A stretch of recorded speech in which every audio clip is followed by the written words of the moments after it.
Hello student, कैसे हैं आप सब। एक बार पुनः से कोचिंग क्लासेस पर स्वागत है। उम्मीद करता हूं आप सब अच्छे होंगे, मस्त होंगे, बेहतर होंगे, आपकी पढ़ाई बेहतर चल रही है। बच्चों, क्लास 12 केमिस्ट्री एनसीईआरटी में चैप्टर 5 चल रहा है, जिस चैप्टर का नाम है उप सहसंयोजी यौगिक कोऑर्डिनेशन कंपाउंड्स।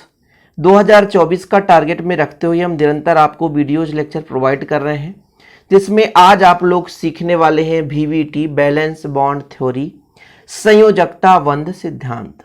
देखो भाई, संयोजकता का मतलब है कि जो भी हमारे पास उपसहसंयोजी यौगिक होगा उसकी सबसे पहले तो हमें पता होनी चाहिए संयोजकता कितनी है केंद्रीय धातु परमाणु की। भाई हमारे पास एक यौगिक होगा, उसका ऑक्सीडेशन नंबर तो निकाल ही सकते हो, ठीक है। इसके बाद ऑक्सीकरण संख्या के बाद भाई कितना इलेक्ट्रॉन वो त्याग दिया है, इसके बाद कितना इलेक्ट्रॉन उसके साथ बंध बना रहा है, कितना इलेक्ट्रॉन युग्मित हो रहे हैं।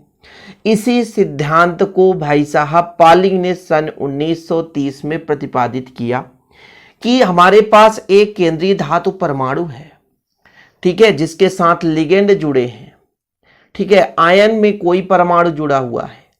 अब वो किस प्रकार से लिगेंड केंद्रीय धातु परमाणु के साथ युग्मित होकर के बंध का निर्माण करता है, इसकी संपूर्ण जानकारी और किस प्रकार से बंध बनाने के बाद संकरण का निर्माण होता है, इसकी संपूर्ण जानकारी पॉलिंग साहब ने 1903 में प्रस्तुत की।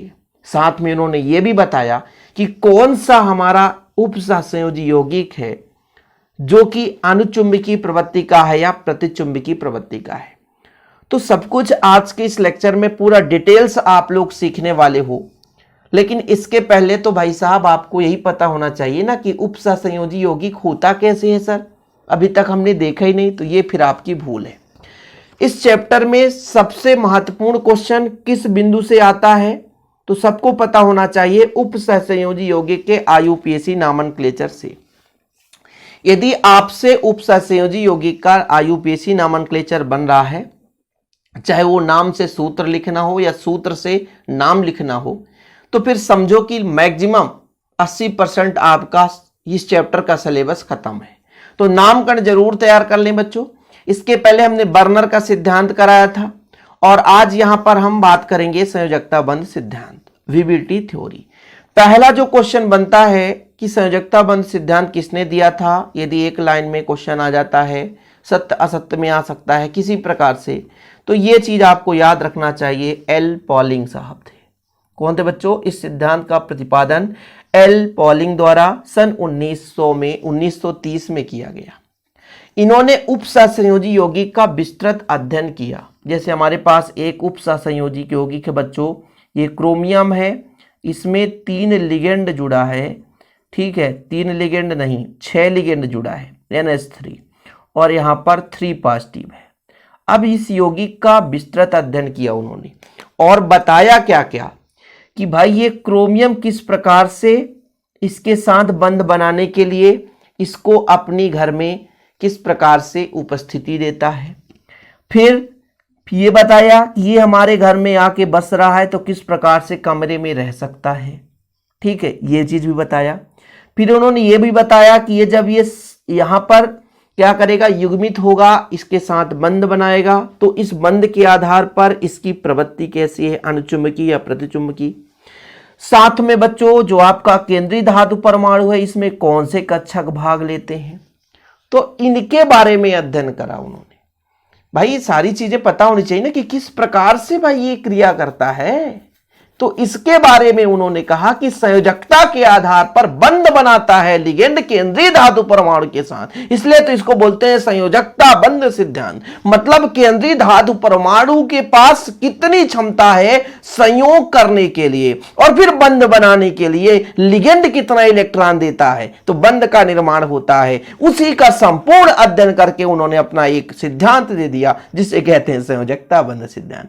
ऐसे आप लोग टॉपिक को एक इमेज करके समझो, तब आपसे याद होगा। अब कोई कह दे कि हमसे संयोजकता बंध सिद्धांत रट्टाफिकेशन में, खत्म कहानी, जिंदगी खत्म हो जाएगी, लेकिन याद नहीं कर पाओगे। पहले तो यह पता होना चाहिए ना कि संयोजकता बंध सिद्धांत है क्या चीज। भाई कोई भी हमारे पास उपसहसंयोजी यौगिक है, उसमें केंद्रीय धातु परमाणु है, उसमें लिगेंड है, उसमें आयन है। अब केंद्रीय धातु परमाणु घर का मुखिया है, अब मुखिया चाहता है कि हमारे घर में कोई सदस्य आएगा तो इस कमरे में सोएगा, हमारा बड़ा लड़का इस कमरे में सोएगा, छोटा लड़का इस कमरे में सोएगा, यह मुखिया का काम है। तो केंद्रीय धातु परमाणु अपने घर में कमरे उपस्थित कराता है, बोले भैया हमारे पास इतने कमरे हैं, तुम आकर के रह सकते हो। और लिगेंड क्या करता है, उन कमरों में जाकर के सोता है। यानी केंद्रीय धातु परमाणु अपने घर में कक्षा, मतलब एक कक्षक जो होते हैं ना, है ना, जैसे एस में 1 कक्षक होता है, पी में 3 कक्षक, डी में 5 कक्षक, तो कक्षक उपलब्ध कराता है, रिक्त कक्षक, और वहां पे लिगेंड आकर के अपने इलेक्ट्रॉन देते हैं, फिर बंध बनता है, और उसी बंध के आधार पर भाई संकरण का भी पता चलता है। संकरण के साथ साथ इसकी चुंबकीय प्रवृत्ति की भी यहां पर मान प्राप्त हो जाता है। तो सबसे पहला पॉइंट आप लोग लिखेंगे, मतलब पूरा खत्म हो गया संयोजकता बंध सिद्धांत, इतना ही जितना मैंने समझाया। लेकिन बोले सर अभी तो कुछ हमने पढ़ा ही नहीं। अब आप समझो, पहला पॉइंट उन्होंने क्या बताया कि हमारे पास कोई यौगिक है, यदि कोई यौगिक हो, जैसे मैंने कहा यहां पर FeCN का होल 6, FeCN का होल 6, और बच्चों यहां पर 4 निगेटिव, ठीक है, 4 निगेटिव आयन है, या ऋणात्मक चीज यहां पर पहले लिख दिया जाता है इस तरीके से, तो परेशान मत होना। दूसरा यौगिक अभी हमने इसके पहले लिखा था कि क्रोमियम है, और यहां पर NH3 का होल 6, और यहां पर बच्चों 3 पॉजिटिव, यहां पर 4 निगेटिव है, ध्यान रखिएगा, और यहां पर 3 पॉजिटिव। तो पहले नंबर में इन्होंने यह बताया कि हमारे पास जो केंद्रीय धातु परमाणु है, ये केंद्रीय धातु परमाणु है, देखिएगा ये जो है लिगेंडों के लिए, ये हमारे लिगेंड हैं, ठीक है, समान ऊर्जा के कक्षक प्रदान करते हैं। मैंने आपको कहा ना कि केंद्रीय धातु परमाणु लीडर बन चुका है, और लीडर का काम क्या है, कोई भी सदस्य आए अपने घर में स्थान प्रदान करना। तो केंद्रीय धातु परमाणु में जो भी लिगेंड इलेक्ट्रॉन देते हैं, यानी लिगेंड द्वारा प्रदत्त जोड़ों, इलेक्ट्रॉन जोड़ों के लिए उतनी ही संख्या में समान ऊर्जा के ऑर्बिटल्स होने चाहिए, और वो ऑर्बिटल्स प्रदान करते हैं। देखो दो चीजें आप एक साथ तैयार कर सकते हो। जैसे बोला भैया मैंने कि केंद्रीय धातु परमाणु जो है वो किसको कक्षक प्रदान करता है, संकरित कक्षक प्रदान किसको करता है, बताओ आप, ठीक है। तो भाई वो किसको उपलब्ध कराएगा, केंद्रीय धातु परमाणु जो लिगेंड को कक्षक उत्पन्न कराता है। इसका मतलब ये हुआ कि जब ये बंध बनाएगा उस समय केंद्रीय धातु परमाणु के पास रिक्त कक्षक होने चाहिए। आप घर के मालिक हो, यदि किसी व्यक्ति को अपने घर में बुला रहे हो सोने के लिए, तो आपके घर में कमरे होने चाहिए। तो पहला पॉइंट उन्होंने बताया कि केंद्रीय धातु परमाणु में लिगेंड द्वारा प्रदत्त इलेक्ट्रॉन जोड़ों हेतु उपयुक्त संख्या में लगभग समान ऊर्जा युक्त रिक्त ऑर्बिटल होने चाहिए। आपके घर में कोई व्यक्ति आकर के सोना चाहता है, रहना चाहता है, तो आपके घर में कमरे होने चाहिए। आप घर के मुखिया हैं, किसी भी यौगिक में केंद्रीय धातु परमाणु उस यौगिक का मुखिया होता है, जो अपने आप पर क्या करता है, सबको बंद बनाने की क्षमता रखता है। तो भाई उसके पास बंद बनाने की क्षमता होगी तभी जब उसमें रिक्त ऑर्बिटल्स होंगे, क्योंकि यहां पे जो लिगेंड है वो एक इलेक्ट्रॉन के साथ बंधन नहीं बनाते, वो डायरेक्ट अपने 2 इलेक्ट्रॉन देते हैं, और उनको रिक्त डी कक्षक होना चाहिए, रिक्त पी कक्षक होना चाहिए। इससे मतलब नहीं हमें रिक्त कक्षक की जरूरत है। तो भाई साहब जब भी बंध बनेगा, बंध बनने के पहले केंद्रीय धातु परमाणु के पास ऑर्बिटल्स होना चाहिए, तभी ये बंध बन सकता है, अन्यथा बंध नहीं बनेगा। पहला पॉइंट उन्होंने बताया, ठीक है। दूसरे पॉइंट में ये बताइए कि भाई साहब जैसे मान लीजिए कक्षक की भी कुछ ना कुछ एनर्जी होगी, सही है कि नहीं, मतलब केंद्रीय धातु आयन है, और यदि मैं आपसे कह दूं लिगेंड है, ये दोनों आपस में क्या करेंगे, जुड़ेंगे, तो लगभग ऊर्जा इनकी समान होगी, और जब आपस में जुड़ते हैं तो जो संकरित कक्षक का निर्माण होता है वो भी लगभग समान ऊर्जा के संकरित कक्षक मिलते हैं। मतलब केंद्रीय धातु परमाणु आपका हो गया, देखो जरा ये केंद्रीय धातु परमाणु है, ठीक है, ये उपयुक्त मतलब आयन के साथ या उपयुक्त संख्या में परमाणु के कक्षकों के उपयोग से संकरण द्वारा यानी संकरित होते हैं। ये केंद्रीय धातु परमाणु है, इसके कक्षक लिगेंड के साथ संकरित होते हैं, लिगेंड के साथ जुड़ते हैं। तो जब संकरण द्वारा जब संकरण होता है बच्चों, तो संकरण द्वारा समान ऊर्जा के संकरित कक्षक मिलते हैं। भाई जुड़ेंगे तो अभी तो बंध बनेगा, ठीक है, अन्यथा ये बंध नहीं बन सकता है। अतिव्यापन आप लोगों ने पढ़ा होगा ना, अतिव्यापन का मतलब जुड़ जाना, ठीक है। कहने का मतलब जो आपके संकरित कक्षक होते हैं वो लिगेंड के कक्षकों से, अर्थात जो इलेक्ट्रॉन का जोड़ा प्रदान करते हैं उसे अतिव्यापित होते हैं। पहला पॉइंट ये है, यहां पर थोड़ा समझिएगा। पहला पॉइंट ये है कि जो हमारे पास केंद्रीय धातु परमाणु है इसके पास बच्चों रिक्त कक्षक होने चाहिए। मैं अभी सिर्फ समझने की बात कर रहा हूं यहां पर कि आप लोग समझिए। मान लीजिए डी है तो डी में 5 कक्षक हैं, या एस है तो एस का 1 कक्षक है, पी है तो पी में मान लीजिए 3 कक्षक हैं। मैं भी समझा रहा हूं सिर्फ। तो पहले नंबर में इन्होंने क्या कहा कि कोई भी केंद्रीय धातु परमाणु है उसके पास यदि वो बंध बनाना चाहता है ना, उपयुक्त संख्या में किसी से है ना संकृत होना चाहता है, तो उसमें लगभग कहीं ना कहीं रिक्त ऑर्बिटल्स होने चाहिए, समान ऊर्जा युक्त रिक्त ऑर्बिटल्स होने चाहिए। समान ऊर्जा, लगभग उनकी ऊर्जाएं समान हो, चाहे एस की बात करो चाहे पी की बात करो। जैसे मान लीजिए हम बात करते हैं 3D और यहां पर मैं कहता हूं 4s और 4p, इनकी ऊर्जा लगभग समान मानी जाती है, ठीक है। तो ऊर्जा लगभग समान हो तो उसके पास पहले तो ऑर्बिटल्स हो। दूसरा नंबर यह होता है कि जब ये मान लीजिए केंद्रीय धातु है, समन्वयन संख्या के बराबर ये किसी से संकृत हो सकता है। उसकी समन्वयन संख्या कितनी है, जितनी उसकी समन्वयन संख्या होगी, जैसे किसी भी यौगिक की बात करूं उसकी समन्वयन संख्या फिक्स होती है, तो समन्वयन संख्या के आधार पर वो संकृत होता है और समान ऊर्जा का नया कक्षक प्रदान करता है। तीसरा नंबर में यह है कि जब मान लीजिए वो क्या करते हैं, लिगेंड के इलेक्ट्रॉन जोड़े के साथ क्या करते हैं, जुड़ते हैं।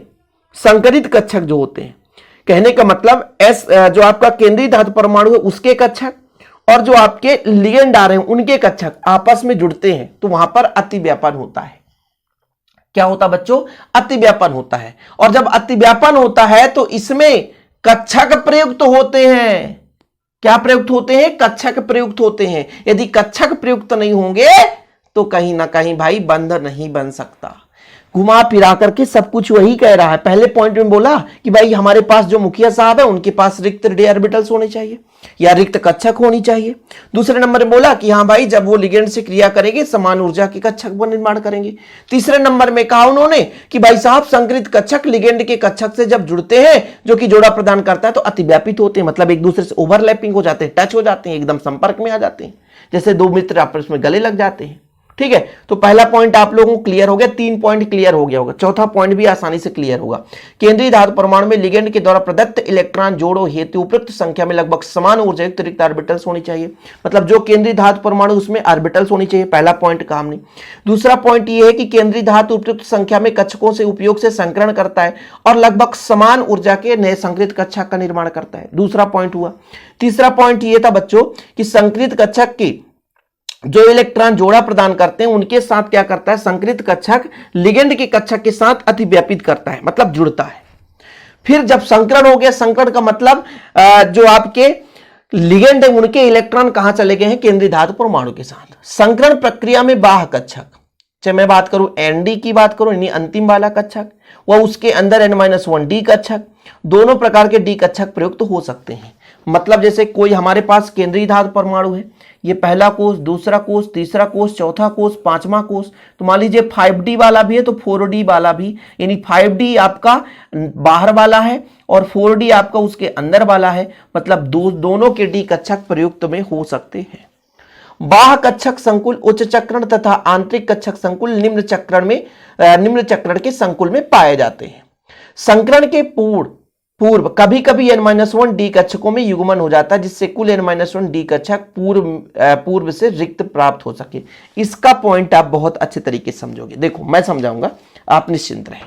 यह बोला गया कि संकरण के पहले ही कभी कभी इनमें युग्मन हो जाता है। युग्मन कैसे होता है देखिएगा, मैं आपसे कहता हूं Fe3 पॉजिटिव, मतलब परमाणु क्रमांक 23 है, इसमें जो डी में इलेक्ट्रॉन है वो 3D में 5 इलेक्ट्रॉन बचेगा, 4s में 1 भी नहीं और 4p में भी 1 भी नहीं, 0 इलेक्ट्रॉन है।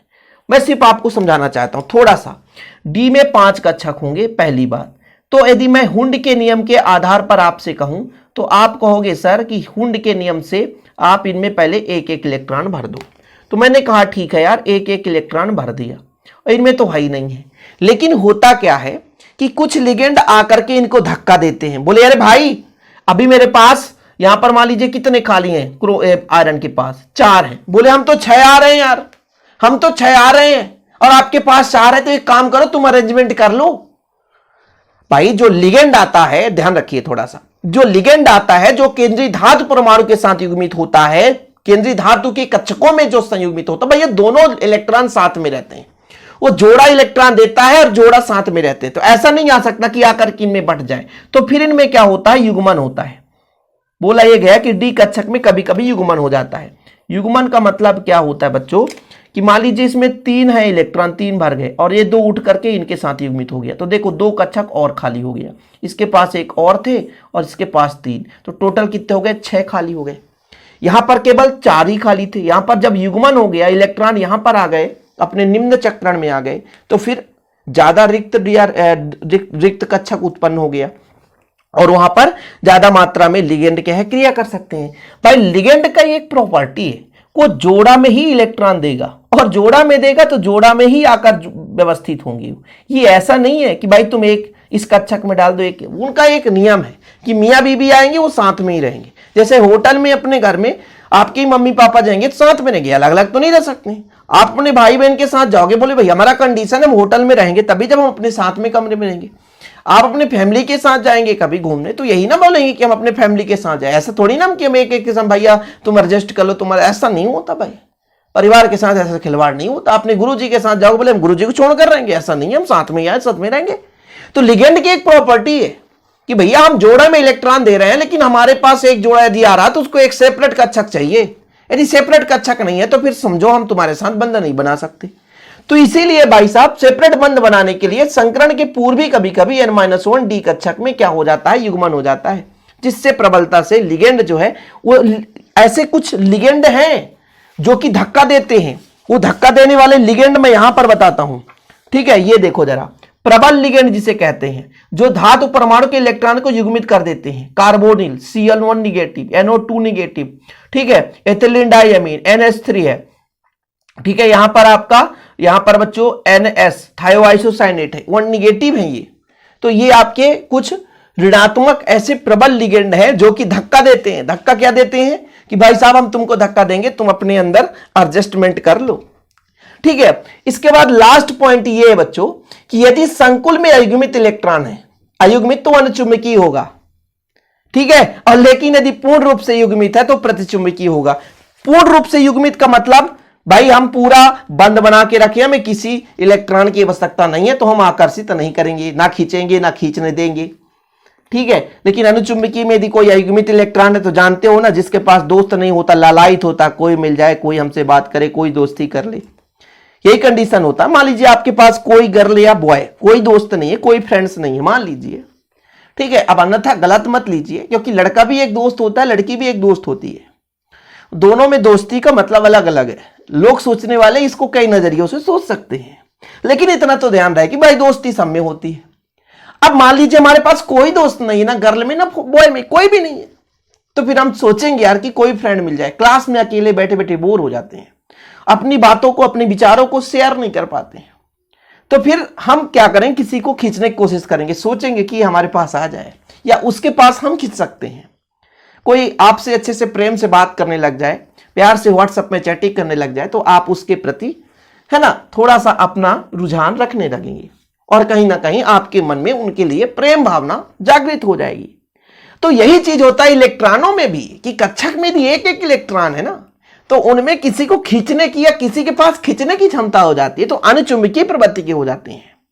लेकिन वहीं पे यदि पूर्ण रूप से भर गए बच्चों तो प्रतिचुंबकीय प्रवृत्ति का हो जाता है। 6 पॉइंट है। अब कहोगे सर 6 पॉइंट रेक्टिफिकेशन में कैसे करूं, मैं कैसे करूं भगवान, कैसे करूं? तो देखिए भाई साहब, मैं फिर से एक बार समझा रहा हूं। देखो एग्जाम के पॉइंट ऑफ व्यू से समझा रहा हूं, इसलिए परेशान मत होना। पहले नंबर में इन्होंने बताया कि कोई भी हमारे पास उपसंयोजी यौगिक है, वो जो केंद्रीय धातु परमाणु है उसमें रिक्त ऑर्बिटल्स होनी चाहिए, क्योंकि लिगेंड आकर के क्रिया करेगा। दूसरे नंबर में उन्होंने बताया कि केंद्रीय धातु आयन जो है अपने समन्वयन संख्या के समान, मतलब जितनी उसकी समन्वयन संख्या होगी उतने ही है ना संकरण में भाग लेंगे कक्षक और समान ऊर्जा के संकृत कक्षक बनाएंगे। तीसरे नंबर में उन्होंने क्या कहा कि भाई जो भी केंद्रीय धातु परमाणु है वो लिगेंड के कक्षक के साथ संयुक्त होंगे और अतिव्यापित हो जाएंगे। चौथे नंबर में ये कहा कि भाई साहब ND कक्षक और N-1D कक्षक दोनों प्रयुक्त हो सकते हैं, मतलब बाहर वाला का कक्षक तो प्रयुक्त हो ही सकता है, उसके अंदर वाला भी D कक्षक कहीं ना कहीं बंध बनाने में या इनमें संकरण में सम्मिलित हो सकता है। अगले नंबर में बोला 5वें नंबर में कि भाई साहब कभी कभी बिना इलेक्ट्रॉन के, मतलब बिना लिगेंड के प्रवेश किए ही उनमें युग्मन हो जाता है। जैसे लिगेंड आता है पास में, उनमें युग्मन हो जाता है। ऐसा क्यों होता है कि प्रबल लिगेंड आए, बोले भैया हम 6 इलेक्ट्रॉन युग्म देंगे, 6 लिगेंड हम जुड़ने की क्षमता रखते हैं, आपके पास 4 ही कक्षा है, तो एक काम करो इलेक्ट्रॉन का एडजस्टमेंट कर दो। आप अपने परिवार में एक दूसरे के प्रति है ना प्रेम भाव है, भैया एक दूसरे को एडजस्ट कर दो। आपके घर में 12 कमरे हैं, अब भाई एक एक लोग सोए, उनको एडजस्ट कर दो, भाई बहन को एक ही कमरे में सुला दो, है ना, दादी के साथ किसी को सुला दो, बाकी कमरा खाली हो जाएगा तो हम सेपरेट रह सकते हैं। क्योंकि हमने बताया कि केंद्रीय धातु परमाणु के साथ जो लिगेंड जुड़ते हैं वो लिगेंड जो है बच्चों इलेक्ट्रॉन युग्म प्रदान करते हैं, जोड़ा में इलेक्ट्रॉन देते हैं। ठीक है, और फिर लास्ट वाला हमने पॉइंट बताया कि मान लीजिए कोई संकुल है, वो अयुग्मित इलेक्ट्रॉन रख रहा है तो अनुचुंबकीय है, क्योंकि इलेक्ट्रॉन खींचने की क्षमता या खींचने की क्षमता है। ठीक है, और यदि पूर्ण रूप से भरा तो प्रतिचुंबकीय, किसी से लेने देने की आवश्यकता नहीं है। ये तो पॉइंट आप व्यू किसके हिसाब से हो गए बच्चों, 12th बेस्ड वे। थोड़ा सा और इसको लंबा चौड़ा मैं खींचने की कोशिश करूं, लेकिन यहां पर खींचने की कोई आवश्यकता नहीं है। मैं एक उदाहरण लेकर समझा दूं ताकि आप लोगों को समझ में आ सके, कोई भी एग्जाम्पल्स लेकर चलूं। ठीक है, मान लीजिए एक एग्जाम्पल इसके आधार पर मैं आपको समझा दूं ताकि एग्जाम में यदि आ जाए तो फिर आपसे बनना चाहिए। कोई भी एग्जाम ले लूं, जैसे अष्टफल की संकुल। एक चीज और आप याद रखिएगा कि मान लीजिए समन्वयन संख्या यदि आपको पता है तो उसमें संकरण पता चल जाएगा। जैसे समन्वयन संख्या 2 है बच्चों, यदि किसी भी केंद्रीय धातु परमाणु की समन्वयन संख्या 2 है तो वो sp संकरण होगा। 2 है तो s में 1 p में 1, तो sp संकरण रेखीय ज्यामिति होगी। यदि किसी भी केंद्रीय धातु परमाणु की समन्वयन संख्या 4 है तो आपका sp3 होगा चतुष्फल की। यदि आपका 4 है तो dsp2 भी हो सकता है। ठीक है, वर्गाकार संतली। और 6 है बच्चों तो d2sp3 या sp3d2, है ना, ये चीज हो सकता, अष्टफल की होगा। ठीक, ये चीज आपको याद रख लेना चाहिए कि समन्वयन संख्या जितना उसके आधार पर उसकी संकरण और ज्यामिति निकल सकता है। ठीक, चलिए थोड़ा सा यहां पर आप देखिएगा, एक हम यौगिक लेकर चलते हैं। हम एक ही समझाएंगे यहां पर बच्चों ताकि आप लोगों को दिक्कत ना हो और आप समझ सको। जैसे हमारे पास कोई एक यौगिक है, एक यौगिक इस प्रकार से है, जैसे मैंने अभी आपको समझाया था क्रोमियम है NH3 का होल 6। ठीक है, और यहां पर आपका 3 पॉजिटिव।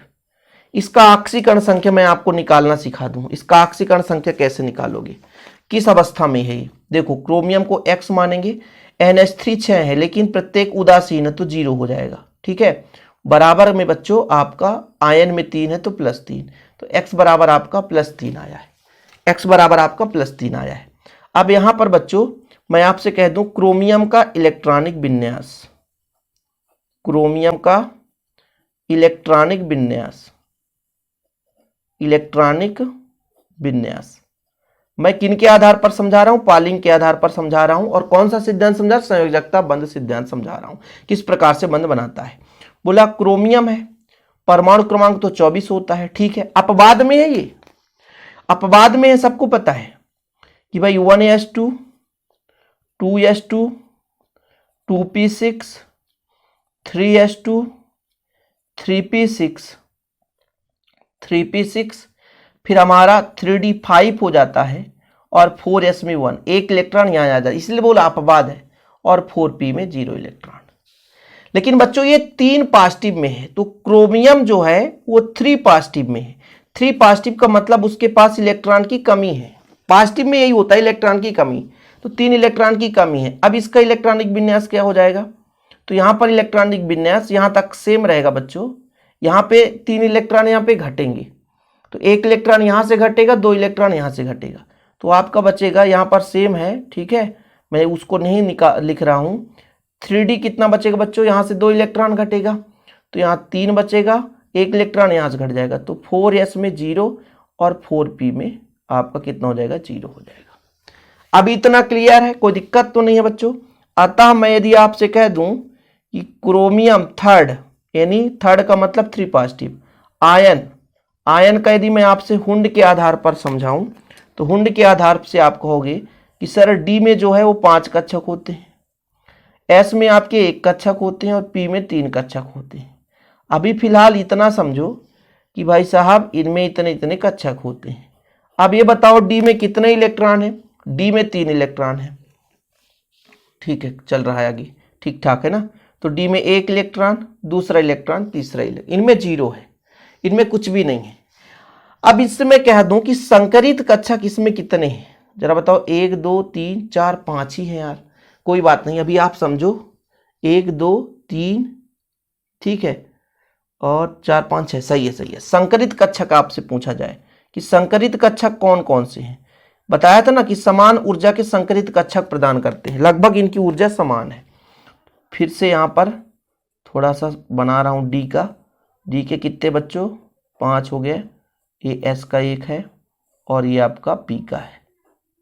ठीक, यहाँ पे इलेक्ट्रॉन भरा हुआ है, बाकी यहाँ से आपका ये संकरित कक्षक है, ये आपका संकरित कक्षक बन गया।